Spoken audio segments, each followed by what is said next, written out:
Good morning, School of Human Services faculty and staff. Hope all of you are well.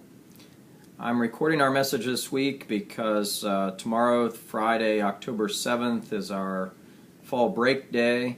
I know no students will be around, and some of you may have had some alternative plans, so I thought it might be easiest to try and get information out to you via a video chat this morning. So here goes. I'll kind of go through the agenda for our meeting that we would have had, and if you have follow-up questions, certainly let me know. But I'll just kind of work my way through, and again, I hope all of you are doing great. So first of all, I want to start with our important message of birthdays for the month. Birthdays for the month of October are Katie Hotard, one of our adjunct faculty for Applied Design, and Rachel Beach, also a coordinator for Applied Design.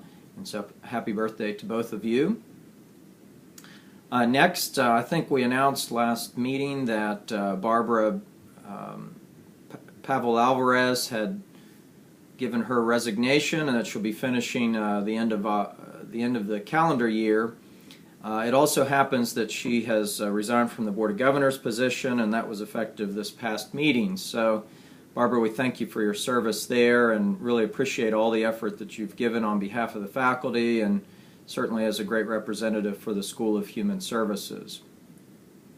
Given that means we need to elect a new Board of Governors representative. The Faculty Senate will be voting on that this coming October 14th. I'd really like for us to keep the representative in the House Human Services House, so any of you that might have an interest, let me know. I'd be happy to nominate somebody. Many of you would be very capable in that position, and so I would encourage you to think about that and see if we can't have another School of Human Services representative as our Board of Governors rep. Next, Faculty Senate items. Emily Ryan has sent a link to the Google site that has some of the information about the Faculty Senate items.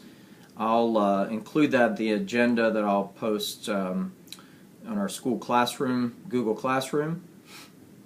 Let's go through a few informational items for the school this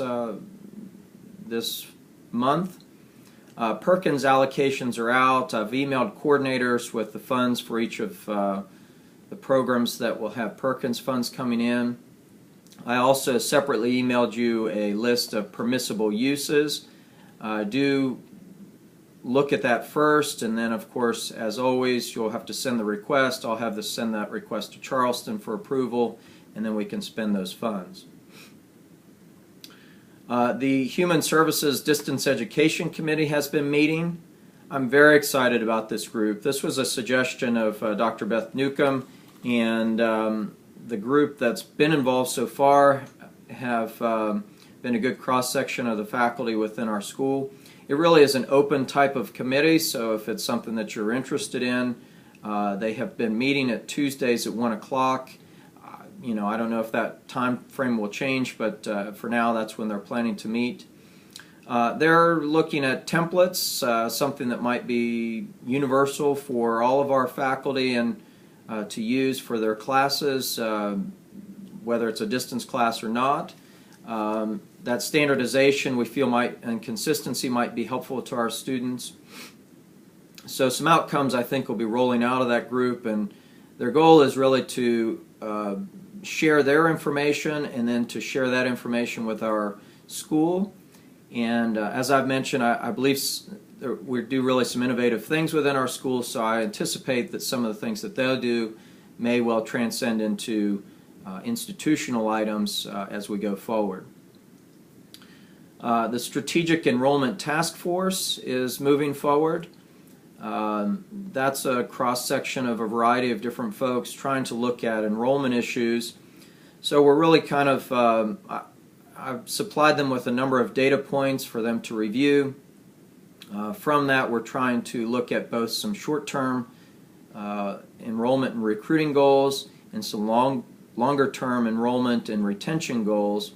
There really are some great ideas out of there. I think our real priority is kind of getting some goals nailed down. Once we have those, I think we'll be able to take some of the innovative strategies that are out there Some are very simplistic and are things that are going to be helpful to our students and even acknowledgement and recognition of students. And then others might be a little more sophisticated in things that we might want to implement over time, but really some great stuff, and I look forward to hopefully that being a successful committee and we can turn the tide of negative enrollment numbers and negative retention numbers into more positive numbers for the institution. Speaking of enrollment, looks like our FTE enrollment for fall 16 is going to come in right about 8%. Of course, you'll recall that I think I've mentioned our budget projections last year. We built in a negative 3% decline in enrollment, so that 5% difference will have to be made up budgetarily, and the Budget Committee has not met yet, but we'll have to see how that goes forward, and I'll keep you posted on that as we do. This week, the first week in October, two organizations are on campus. One is Financial Aid Services. They're a national consulting group that comes in to review financial aid departments in institutions and their practices, to offer consultation on best practices, processes, things that we might want to consider to help improve and make our system more efficient. I believe this will ultimately result in helping our enrollment issues as well. I think that sometimes that can be a source of frustration for some of our students, so if we can make those financial aid processes make students more aware and also make them easier and less onerous for them, hopefully that will equate to more students and more persistence of our students. The other group that's in is Ellucian.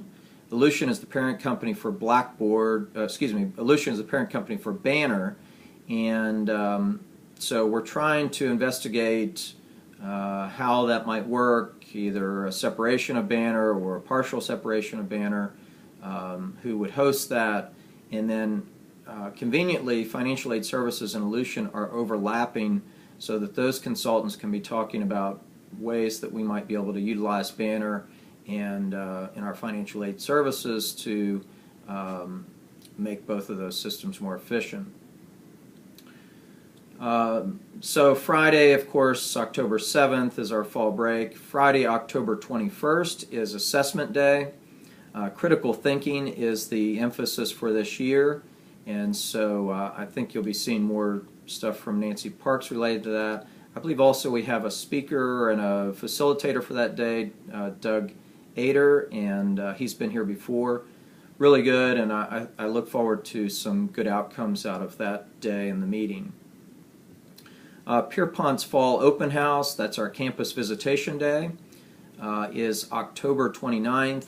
If you have not gotten in your registration form, please do that immediately. Please make plans to meet with our students. The format is similar to last year in that in the morning there's the academic fair, there's a slight break, and the idea is that students then would go to the individual departments. There should be some type of organized information, additional information for them, some sort of a interactive activity, tour, whatever it is. You all are very creative and can come up with good ways to engage with our students, but really embrace this as an opportunity to further sell them on your programs and the good work that you're doing. Give them a behind-the-scenes tour, and hopefully that will hook them to want to come and be part of our programs. Each person that we bring on campus, we feel that there's a very strong likelihood that they would have strong consideration in coming here, and so that's really a time to shore that up and to try and make sure that they do come indeed to visit us for classes. October 31st is the Advanced Technology Center ribbon cutting. That event's open to the public. Senator Manchin will be speaking there, Governor Tomlin. There'll be tours through the facility. The idea is that the programs that are out there, the workforce programs, the allied health programs, are going to kind of showcase their various areas. Dr. Moore has asked the pastry program to provide desserts for that day. So, but all faculty and staff are welcome to come out and see and hear the ceremony and so forth. So put that on your calendar. And Leslie has asked for volunteers for the Student Awards Committee. We had a couple of folks from our area last year that helped lead that. Pam Hamilton led that group. We need to continue advancing that. We want to make sure that we celebrate our students and their successes and have a nice ceremony for them. So if you're interested in that, let Leslie know, or you can let me know. I want to send out 2 words of congratulations. First of all, congratulations to Natalie Seipold. She'll travel to Ireland, Wales, and England on an educational trip. It's in conjunction with Shepherd University. This is in the spring, but she'll be exploring Celtic roots of Appalachia and Appalachian writers. And so that's a great honor for her. And so congratulations, Natalie. Actually, I understand that she's going to also be presenting at maybe a conference or 2 coming up. So Natalie, keep up the good work. Rachel Plyben Beach is the recipient of a Perkins Statewide Leadership Funds. These funds are sort of planning funds to help kick off something that she has termed the Technology Standards Initiative. The idea would be to help ensure that our students have a baseline of technology, that we would ensure that they were at a certain level so that as they come into our classes, they're more ready for work that we're providing for them, be it online learning, hybrid, or blended. It also incorporates some various teaching techniques, blended teaching, hybrid classes, and team teaching. And so all of those things are exciting. This is kind of a kickoff to a bigger initiative that she's hoping to do, but congratulations on being a recipient of the Perkins Statewide Leadership Funds. I think I've mentioned most of the dates that are out there. The Board of Governors does not meet this month. They meet in November. But again, remember, we do need to get a nominee for the Board of Governors rep.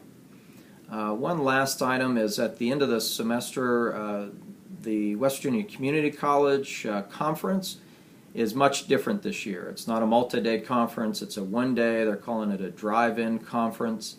I believe they're going to offer it at the Southern ATC, the Southern Advanced Technology Center. And as I say, I think it's only one day. December the 7th, I believe, is the day that it is. The theme is Power Up, Meeting the Challenges of a New Economy. And really, they are just institutional presentations. It's not individual presentations. So that's a bummer for some of you. All of you, or many of you, have been active in presenting at the state conference. So I think that it's a budgetary decision to limit it just to one day. But anyway, that's the plan. So I think that's all I have for you. I hope that all is well with you. Please come see me or shoot me an email if you have any questions or comments, or if there's anything I can do to help you. Our faculty and staff continually demonstrate ways that we lead this institution, demonstrate ways that we can help advance knowledge for our students, and really help ready them for the job market or for transfer into a 4-year career. So thank you all for your hard work, and I'll see each of you soon. Thanks again. Bye-bye.